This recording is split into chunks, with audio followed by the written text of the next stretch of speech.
శ్రీరామనవమి రాముల వారు పుట్టినరోజు. ఆయన పేరు తలుచుకోగానే మనకు గుర్తొచ్చేది రామాయణం. చిన్నప్పటి నుంచి రామాయణం వింటూ పెరిగాం. ఆ రామాయణంలో ఒక రాముడున్నాడు. కష్టం వచ్చినప్పుడు దారి మార్చుకునేవాడు, సులభమైన దారిని వదిలి సరైన దానిని ఎంచుకున్నవాడు, ధర్మం కోసం నిలబడ్డవాడు. ఆ రాముడితో పాటు ఒక సీతమ్మ వారున్నారు. ఎంత కష్టం వచ్చినా తన నమ్మకం వదలని వారు. ఒక లక్ష్మణుడు ఉన్నాడు, అన్న కోసం తన జీవితాన్ని అంకితం చేసినవాడు. వీరితో పాటు ఒక హనుమంతుడు ఉన్నాడు, తన కోసం కాదు రాముడి కోసం బ్రతికినవాడు.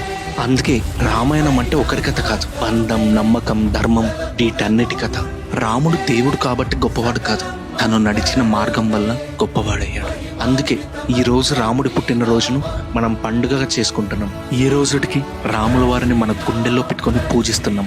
ఈ రోజు పండుగ మాత్రమే కాదు, మనల్ని మనం ప్రశ్నించుకునే రోజు కూడా. మన జీవితంలో మనం ఎవరిలా ఉన్నాం? రాముడిలా సరైన దారి ఎంచుకుంటున్నామా? సీతమ్మ వారిలా సహనంగా ఉంటున్నామా?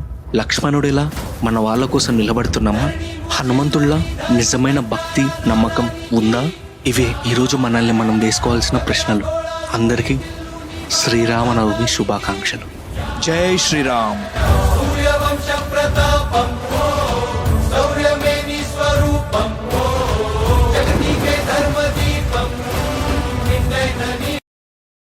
Download ShareChat.